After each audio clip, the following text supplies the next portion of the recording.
Michel Risque de Réal Godbout et Pierre Fournier, un classique de la bande dessinée québécoise.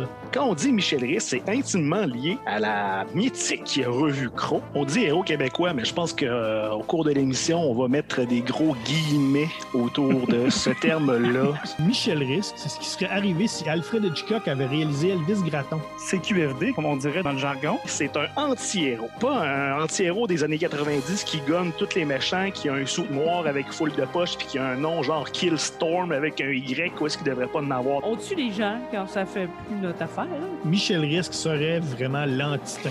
Un gros tata nono sans emploi défini. Même si c'est un peu un tata, je trouve qu'il a bon cœur quand même. Robert Steak. Ça me revire à l'envers. Plus le personnage avance, plus il se trouve intéressant à lire.